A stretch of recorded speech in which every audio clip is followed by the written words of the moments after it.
Hello guys.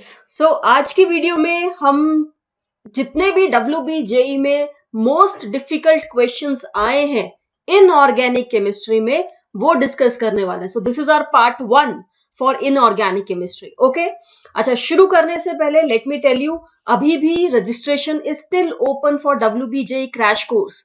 तो अगर आप पूरा सिलेबस रिवाइज करना चाहते हो, अच्छे से कुछ कॉन्सेप्ट्स को समझना चाहते हो, देन ज्वाइन इट। जो लिंक है इस कोर्स का that is given in the description box. तो नीचे डिस्क्रिप्शन बॉक्स में देखो बच्चों, वहां पे इस कोर्स का लिंक दिया हुआ है। So hurry up and join the course. Okay, so let's start. सबसे पहला question, the HNH angle in ammonia is this much while the HPH angle in phosphine is this much। सबसे पहले तो ammonia और phosphine का structure देखते हैं। ठीक है, अमोनिया होता है NH3, तो NHH और एक लोन पेयर होता है अमोनिया पे। ये है अमोनिया का स्ट्रक्चर। अमोनिया की हाइब्रिडाइजेशन sp3 होती है। ठीक है, वो बोल रहे हैं कि जो ये एंगल है ये कितना है, 107.6 डिग्री, इतना एंगल है। अगली बात कर रहे हैं फॉस्फीन की। फॉस्फीन क्या होता है, PH3। फॉस्फीन में जो एंगल बताया है इन्होंने और एक लोन पेयर है, तो जो एंगल बताया वो अप्रोक्सीमेटली 90 डिग्री यानी कि 93.5 डिग्री है, 90 डिग्री के आसपास है। ठीक है भाई।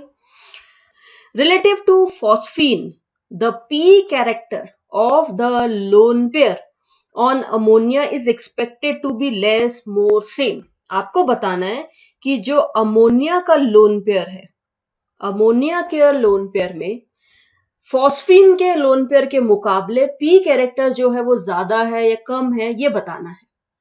ठीक है, इसको समझते हैं। देखो, यहां पे बॉन्ड एंगल ज्यादा है और यहां पे बॉन्ड एंगल कम है, तो ये डेटा हमें इसलिए दिया ताकि हम इससे रिलेट कर सके। एक छोटी सी बात है कि यार जहां S कैरेक्टर ज्यादा होता है, जहां S कैरेक्टर ज्यादा होता है वहां इलेक्ट्रोनेगेटिविटी ज्यादा होती है, यानी कि इलेक्ट्रॉन डेंसिटी वहां ज्यादा होगी। ठीक है, और अगर इलेक्ट्रॉन डेंसिटी ज्यादा होगी तो रिपल्शन कम करने के लिए बॉन्ड एंगल को बढ़ना पड़ेगा। बॉन्ड एंगल ज्यादा होना चाहिए क्योंकि वहां इलेक्ट्रॉन्स की तादाद, इलेक्ट्रॉन्स की डेंसिटी ज्यादा है, तो ज्यादा बड़ा बॉन्ड एंगल होना चाहिए। इसका मतलब ये कह रहे हैं कि अगर यहां बॉन्ड एंगल ज्यादा है तो मतलब इन बॉन्ड्स में पीएच बॉन्ड्स के मुकाबले ज्यादा एस कैरेक्टर है, more S character, more percentage S NH bond में, in NH bond compare to PH bond. ठीक है, तो अगर नाइट्रोजन ने अपने बॉन्ड्स पे एस कैरेक्टर बढ़ा रखा है compare to PH bond phosphorus के मुकाबले, तो इसका मतलब नाइट्रोजन के लोन पेयर में अगर हम कंपेयर करें फॉस्फोरस के लोन पेयर से, तो यहां पे एस कैरेक्टर कम होगा। यहां एस कैरेक्टर कम होगा क्योंकि यार उसने बॉन्ड्स में भेज दिया तो उसका लोन पेयर में एस कैरेक्टर कम हो जाएगा। यहां पे बॉन्ड्स में जो है एस कैरेक्टर कम है तो इसके लोन पेयर में एस कैरेक्टर ज्यादा होगा। ठीक है, तो आपका जो आंसर होना चाहिए वो ये होना चाहिए that relative to phosphine the P character, हमें पी कैरेक्टर की बात करनी है of lone pair on ammonia is expected to be, S character अगर कम है तो यानी कि पी कैरेक्टर ज्यादा होगा, क्योंकि एस कैरेक्टर जितना कम होता जाएगा पी कैरेक्टर उतना बढ़ता जाएगा। ठीक है, और यहां एस कैरेक्टर ज्यादा है तो यहां पी कैरेक्टर लेस होगा। ठीक है, ओके, तो फॉस्फीन के मुकाबले में अमोनिया के लोन पेयर में पी कैरेक्टर ज्यादा होता है, मोर। ओके, ठीक है, तो इस तरह से आपको इसको सॉल्व करना था। बॉन्ड एंगल से उसका आप रिलेशन निकाल सकते थे कि जहां बॉन्ड एंगल ज्यादा मतलब वहां एस कैरेक्टर ज्यादा, तो भाई एस कैरेक्टर ज्यादा तो पी कैरेक्टर कम होगा। ठीक है, ओके, अगला क्वेश्चन। अ कॉपर कॉइन, एक सिक्का लिया है कॉपर का। ठीक है भाई, वॉज इलेक्ट्रोप्लेटेड विद जिंक। अब इसके ऊपर हमने क्या किया, एक परत चढ़ा दी, एक लेयर चढ़ा दी जिंक की, इलेक्ट्रोप्लेटिंग कर दी। ठीक है, इसकी कोटिंग कर दी। अब इसको हीट किया at high temperature until there is a colour change. तो what will be the resulting colour, तो आपको बताना है कि जब हमने कॉपर के ऊपर कोटिंग करी जिंक की, अभी ऊपर क्या दिख रहा था, जब इसके ऊपर हमने जिंक चढ़ाया तो जिंक का कलर क्या होता है भाई, जिंक का कलर होता है सिल्वर, है ना, सिल्वरी कलर का होता है। तो यानी कि जब हमने जिंक चढ़ाया था कॉपर पे तो वो सिल्वरी कलर का हो गया। अब आपने उसको गर्म कर दिया, गर्म किया तो क्या होगा, वो पिघलने शुरू होंगे, कॉपर और जिंक दोनों पिघलेंगे और पिघल के दोनों आपस में मिल जाएंगे। ठीक है, मिल जाएंगे तो कॉपर और जिंक मिल गए तो ये क्या बन गया, एक अलॉय बन गया।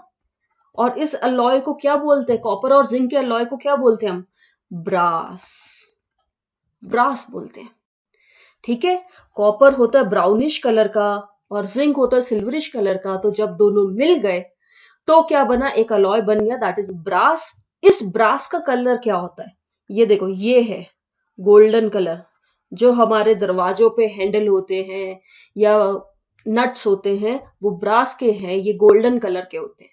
ठीक है, तो यानी कि जो कलर चेंज आएगा, जो कलर फाइनली आएगा हीट करने के बाद, वो आएगा गोल्डन। अगर सिर्फ ये पूछा होता कि प्लेटिंग करने के बाद क्या कलर है, सिल्वर होता। अगर ये पूछा कि अब गर्म कर दिया उसके बाद क्या कलर है, तो गोल्डन हो गया। ठीक है, अगला क्वेश्चन देखते हैं। इस तरह के सवाल आप देखोगे जरूर से एक ना एक क्वेश्चन ऐसा आ ही जाता है। ठीक है, और ये सिंपल, अगर आप थोड़ा सी बेसिक अपने नॉलेज लगा दोगे जो पढ़ा है उससे आप सॉल्व कर सकते हो। देखो, कोई एक कंपाउंड है X, ठीक है, इसमें हमने डाइल्यूट H2SO4 डाला। ओके, डाइल्यूट H2SO4 डालने के बाद एक गैस निकली Y, जो कि कलरलेस है, मतलब आपको दिखेगी नहीं और वो सफोकेटिंग है। ठीक है, फिर ये जो Y है ये potassium dichromate acidic medium H2SO4 के साथ रिएक्ट कर रही है और ग्रीन कलर हो जाता है सोल्यूशन का। सिंपल सी बात है, अगर पोटेशियम डाइक्रोमेट K2Cr2O7 इसका कलर ग्रीन हो गया, ये डालने पे जो सोल्यूशन उसका कलर ग्रीन हो गया, यानी कि ये रिड्यूस हुआ है, क्योंकि क्रोमियम +3 का कलर ग्रीन होता है। ठीक है, तो क्रोमियम +6 से +3 में चला गया, यानी कि क्या हुआ है, इसका रिडक्शन हुआ है। अच्छा, अगर इसका रिडक्शन हुआ यानी कि Y का क्या हुआ है, ऑक्सीडेशन। तो Y में ऐसी पोटेंशियल होनी चाहिए कि वो इसके साथ रिएक्ट करके रिडक्शन ऑक्सीडेशन कर पा रहा है। ठीक है, अब देखते हैं। तो Y एक गैस है, देखो सल्फाइट SO3-, जब हम सल्फाइट में एसिड डालते हैं, ठीक है, एसिड डालते हैं जो कि H+ देगा, तो ये H2SO3 बना लेता और H2SO3 आपको क्या दे देता है वापस, H2SO3, और H2SO3 वीक एसिड है तो ये टूट के वापस H2O और SO2 गैस बनाता है, SO2 गैस। ठीक है, sulphur dioxide gas. Sulphur dioxide gas की बहुत ही पंजेंट स्मेल होती है, ठीक है, और कलरलेस होती है, तो ये बन गई। और सल्फर डाइऑक्साइड का हमें पता भी है कि भाई सल्फर डाइऑक्साइड एक ऐसी गैस है जो कि पोटेशियम डाइक्रोमेट को ग्रीन कर देगी। ठीक है, तो ये एक पॉसिबल ऑप्शन है। सल्फर डाइऑक्साइड जब पोटेशियम डाइक्रोमेट के साथ रिएक्ट करेगी तो सल्फर डाइऑक्साइड जो कि अभी +4 में है, इसका ऑक्सीडेशन हो जाएगा, तो ये हो जाएगी सल्फेट, यानी कि ये आ जाएगी +6 में। ठीक है, तो ऑक्सीडेशन स्टेट बढ़ गई क्योंकि ऑक्सीडेशन हुआ है, राइट, और पोटेशियम डाइक्रोमेट की ऑक्सीडेशन स्टेट घट गई। बाकियों को देखते हैं, लेट्स सी Cl- और HCl। यार जब Cl- में आप एसिड डालोगे तो यस HCl बनेगा, बट वो डिसॉल्व रहेगा, it will not come out in the form of gas. ठीक है, तो ये नहीं हो सकता, इसीलिए। Next, sulphide ion. Sulphide ion में जब आप H2SO4 डालोगे तो यस H2S गैस निकलेगी। H2S गैस जो है वो बहुत ही गंदी स्मेल होती है, उसकी रॉटन एग स्मेल होती है। ठीक है, तो H2S गैस बनी। ओके, अब जब ये डाइक्रोमेट के साथ रिएक्ट करेगी, इससे जो कलर आएगा, इससे डेफिनेटली क्रोमियम आयन बनेगा, लेकिन साथ में सल्फर भी बनेगा, एलिमेंटल सल्फर। ये जो सल्फर है ये व्हाइट प्रेसिपिटेट के फॉर्म में सोल्यूशन में आ जाएगा, जिसकी वजह से जो आपका सोल्यूशन है सफेद रंग की वजह से वो मिल्की दिखेगा। ठीक है, दूध जैसा मिल्की, ओके, तो दैट इज वाई ये भी नहीं हो सकता। रही बात कार्बोनेट की, yes, when we react carbonate with acid, तो कार्बोनेट से आपको पहले तो जब आप उसको एसिड के साथ रिएक्ट करोगे तो यू विल गेट H2CO3, लेकिन ये वीक एसिड है तो ये टूट जाएगा H2O और CO2 में, ठीक है। अब ये जो CO2 है ये फर्दर ऑक्सीडाइज, ये ऑक्सीडाइज नहीं हो सकता, क्यों? क्योंकि कार्बन ऑलरेडी अपनी मैक्सिमम ऑक्सीडेशन स्टेट में है, तो CO2 का फर्दर ऑक्सीडेशन डाइक्रोमेट से नहीं पॉसिबल, तो इसलिए ये भी नहीं हो सकता। दैट मीन्स ये जो करेक्ट आंसर है आपका दैट इज ऑप्शन ए, ठीक है। एंड रिमेंबर, जब भी पोटेशियम डाइक्रोमेट का ग्रीन कलरेशन दिया हुआ है that may be due to SO2, तो SO2 को याद रखना है। Okay, next question, a compound X is tested and the results are shown in the table. तो कुछ एक कंपाउंड है X, let's take it in a test tube, ठीक है। इसको हमने कुछ कुछ टेस्ट किए और उसके क्या रिजल्ट आए वो लिखे। टेस्ट क्या है, aqueous sodium hydroxide is added, तो एक्वस सोडियम हाइड्रोक्साइड मतलब हमने NaOH सोल्यूशन इसमें ऐड किया, इसमें NaOH डाला बेस, ठीक है, और थोड़ा सा जेंटली इसको गर्म किया, गर्म कर लिया, ये बर्नर है, गर्म किया, तो उसके बाद क्या आ रहा है, gas given of which turns damp red litmus paper blue, यानी कि हमारे पास रेड लिटमस पेपर था, जो गैस यहां से निकली वो इसको क्या कर दे रही है, वो इसको ब्लू बना दे रही है। इसका मतलब ये जो यहां से गैस निकली ये किस नेचर की है, बेसिक नेचर की है, बेसिक नेचर की गैस निकल रही है, क्योंकि तभी वो लिटमस पेपर को ब्लू कर सकती है रेड से, ठीक है। तो एक तो ये पता चला, सबसे पहला ऑब्जर्वेशन। तो लेट्स सी क्या हो सकता है, क्या क्या आयंस प्रेजेंट है कंपाउंड एक्स में, अमोनियम आयन, सोडियम आयन या फिर अमोनियम आयन, तो मतलब competition is between ammonium ion and sodium ion, ठीक है। जब हम इसमें बेस डालेंगे, अगर मैं इसमें NaOH डालती हूं तो क्या होगा, ये अमोनिया दे देगा, क्योंकि ये एक ब्रॉन्स्टेड एसिड है तो इट विल गिव H+ दे देगा, H+ देगा तो वाटर बन जाएगा और अमोनिया गैस निकलेगी। Ammonia gas we know it is basic in nature, ammonia का नेचर कैसा होता है, बेसिक, तो यानी कि ये होना चाहिए। सोडियम आयन में NaOH डालोगे कुछ भी नहीं होगा, ठीक है, तो ammonium ion is the right answer. दूसरा क्या आयन हो सकता है वो देखते हैं। सेकेंड टेस्ट क्या किया हमने, डाइल्यूट HCl ऐड किया, ठीक है। सेकेंड टेस्ट में हम इसमें डाइल्यूट HCl डाल रहे हैं, let's do that, dilute HCl, okay, ये सोल्यूशन हमने इसमें डाला लाके, इससे क्या हुआ, इफरवेसेंस, गैस गिवन ऑफ, एक गैस निकली इसमें से भी, ठीक है, बबल्स हुए, okay, gas given of which turns lime water milky, यानी कि इसने जो भी गैस निकली, यहां से जो भी गैस निकली, पहली बात तो वो गैस लाइम वाटर को, यानी कि कैल्शियम हाइड्रोक्साइड लाइम वाटर को क्या कर दे रही है, मिल्की बना रही है, फर्स्ट थिंग, ठीक है। और जैसे ही ये आता है तो सबसे पहला ख्याल किसका आता है, कार्बन डाइऑक्साइड, कि कार्बन डाइऑक्साइड शायद लाइम वाटर को मिल्की बना रही है, लेकिन सिर्फ कार्बन डाइऑक्साइड गैस ही लाइम वाटर को मिल्की नहीं बनाती, इवन सल्फर डाइऑक्साइड SO2 भी लाइम वाटर को मिल्की बनाती है। तो या तो ये कार्बन डाइऑक्साइड हो सकता है या सल्फर डाइऑक्साइड हो सकता है, देखेंगे।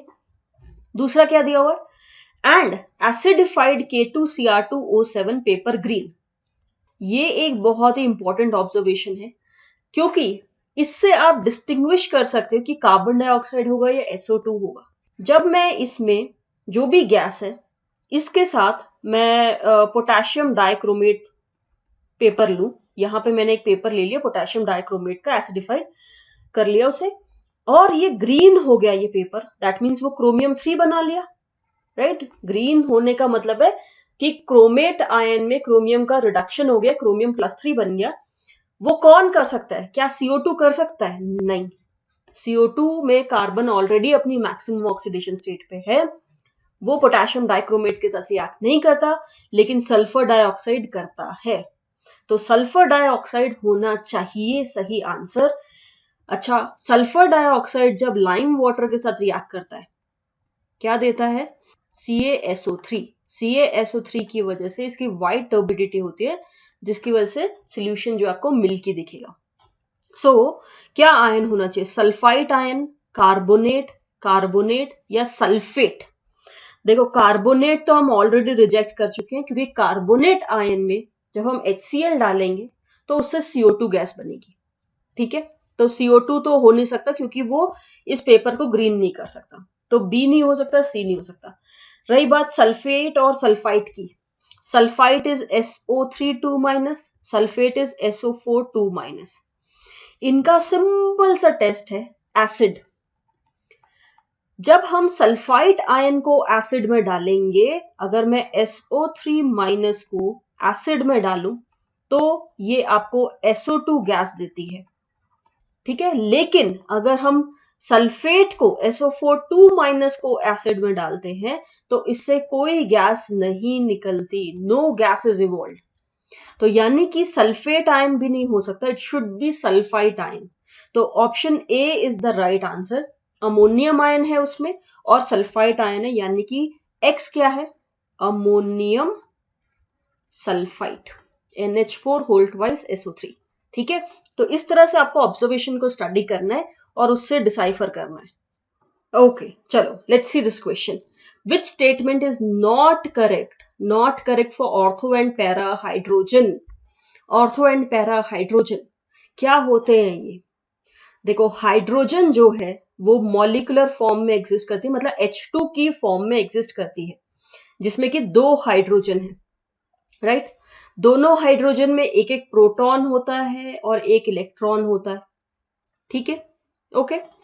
अब ये जो प्रोटॉन्स हैं, दोनों के ये जो प्रोटॉन्स हैं, ये क्या कर रहे हैं, ये न्यूक्लियस में घूम रहे हैं, ये न्यूक्लियस के अंदर घूम रहे हैं, तो इनका कुछ स्पिन होगा। अगर अगर ये दोनों प्रोटॉन्स सेम डायरेक्शन में घूमते हैं, दोनों के दोनों प्रोटॉन्स सेम डायरेक्शन में घूमते हैं, जैसे यहाँ पे क्लॉकवाइज घूम रहे हैं या दोनों ही एंटी क्लॉकवाइज घूमते हैं, तो यानी कि इनका जो स्पिन है वो सेम है या पैरेलल है। ठीक है, तो इस तरह के हाइड्रोजन को, इस तरह के मॉलिक्यूलर हाइड्रोजन को हम बोलते हैं ऑर्थो, ऑर्थो हाइड्रोजन। अच्छा, लेकिन कुछ हाइड्रोजन मॉलिक्यूल्स में जो दोनों हाइड्रोजन एटम है उनके प्रोटॉन अलग अलग डायरेक्शन में घूम रहे हैं, एक क्लॉकवाइज घूम रहा है तो दूसरा एंटी क्लॉकवाइज घूम रहा है, यानी कि दोनों का जो स्पिन है वो डिफरेंट है, वो एंटी पैरेलल है, पैरेलल नहीं है, एंटी पैरेलल है। एंटी पैरेलल स्पिन है तो इस तरह के हाइड्रोजन को बोलते हैं पैरा। ओके, यानी कि अगर आप हाइड्रोजन गैस लेते हो, एक कंटेनर में आपने हाइड्रोजन गैस भरी, ठीक है, उसमें कुछ हाइड्रोजन मॉलिक्यूल्स ऑर्थो होंगे, कुछ पैरा होंगे, यानी कि कुछ हाइड्रोजन मॉलिक्यूल्स में दोनों हाइड्रोजन एटम्स के जो प्रोटॉन है वो सेम डायरेक्शन में घूम रहे होंगे और कुछ के ऑपोजिट डायरेक्शन में घूम रहे होंगे, एंटी पैरेलल। ओके, ये तो सबसे पहली बात रही। तो जो सी ऑप्शन है, they differ in their nuclear spin. Yes, इसका जो nuclear spin, why are we calling it nuclear spin, क्योंकि प्रोटॉन जो है वो न्यूक्लियस में है, प्रोटॉन न्यूक्लियस के अंदर है, इसलिए हम उसे न्यूक्लियर स्पिन बोल रहे हैं। फाइन, तो प्रोटॉन्स घूम रहे हैं। ठीक है, अच्छा, इनको स्पिन आइसोमर्स बोलते हैं, they are known as spin isomers, क्योंकि इनमें स्पिन डिफरेंट है, न्यूक्लियर स्पिन। अब जो हमने यहाँ पे हाइड्रोजन गैस भरी, इसमें कितने ऑर्थो कितने पैरा है, वो डिपेंड करता है टेम्परेचर पे। अगर हम रूम टेम्परेचर की बात कर रहे हैं, मतलब 25 डिग्री सेल्सियस की बात कर रहे हैं, तो आपने मान लो 100 मॉलिक्यूल डाले हाइड्रोजन के इस कंटेनर में, उसमें से 75 मॉलिक्यूल्स यानी कि 75% जो है वो ऑर्थो होंगे और बाकी के 25% पैरा होंगे। ये रूम टेम्परेचर की बात कर रहे हैं। रूम टेम्परेचर पे ऑर्थो वाले 75% होंगे और ये 25% होंगे, यानी कि अगर ऑर्थो की तादाद ज्यादा है, ऑर्थो के मॉलिक्यूल ज्यादा है, ऑर्थो आइसोमर्स ज्यादा है, तो रूम टेम्परेचर पे कौन ज्यादा स्टेबल है, ऑर्थो, तभी सभी मॉलिक्यूल उसमें कन्वर्ट हो गए। ठीक है, अब अगर हम टेम्परेचर गिराते जा रहे हैं, मतलब 20 डिग्री सेल्सियस, 15 डिग्री सेल्सियस, तब हम देखें तो क्या होगा, धीरे धीरे ऑर्थो के मॉलिक्यूल्स पैरा में कन्वर्ट करते जाएंगे, यानी कि पैरा वाले बढ़ते जाएंगे, हो सकता है ये 50% हो जाए, ये 50%, और धीरे धीरे पैरा बढ़ते जाएंगे, ऑर्थो कम होते जाएंगे, कुछ मॉलिक्यूल्स यहां से उधर चले जाएंगे, पार्टी बदल लेंगे। ठीक है। और 0 डिग्री सेल्सियस अगर आ गया एब्सोल्यूट टेम्परेचर, उस पे ऑर्थो बिल्कुल नहीं बचेंगे, सबके सब क्या हो जाएंगे, पैरा। यानी कि 0 डिग्री सेल्सियस पे कौन ज्यादा स्टेबल है, पैराफॉर्म। पैराफॉर्म ज्यादा स्टेबल है 0 पे, लेकिन रूम टेम्परेचर और उससे ऊपर ऑर्थोफॉर्म ज्यादा स्टेबल है। ठीक है। So they have different boiling points, yes, क्योंकि उनका स्पिन डिफरेंट है, तो ऐसा नहीं है कि उनकी एनर्जीज बराबर हैं, तो उनकी बॉइलिंग पॉइंट या और फिजिकल प्रॉपर्टीज डिफरेंट होंगी, जो इनका न्यूक्लियर स्पिन है डिफरेंट है। ऑर्थोफॉर्म इज मोर स्टेबल देन पैराफॉर्म। ये हर टेम्परेचर पर ट्रू नहीं है, this is only true room temperature से ऊपर की बात कर रहे हो या रूम टेम्परेचर की बात कर रहे हो, तो दिस स्टेटमेंट इज रॉन्ग और हमसे रॉन्ग ही पूछा है। They differ in nuclear spin, ये तो सही है। The ratio of ortho to para hydrogen changes with change in temperature, yes. जैसे जैसे आप टेम्परेचर बढ़ाओगे घटाओगे, ठंडा करोगे गैस को, गर्म करोगे, तो ऑर्थो से पैरा या पैरा से ऑर्थो में शिफ्टिंग होती रहेगी। ठीक है। So these are some of the difficult questions जो कि इनऑर्गेनिक केमिस्ट्री में अभी तक के पूछे गए हैं। मेक श्योर कि आप एग्जाम से पहले 2011 से 2020 तक के पेपर करके जाओ, ताकि आपको एक पेपर की फील आए, पता चले पेपर कैसा होता है। And if you are interested in joining the crash course, तो उसके लिए go to the link that is given in the description box. So all the best and work hard.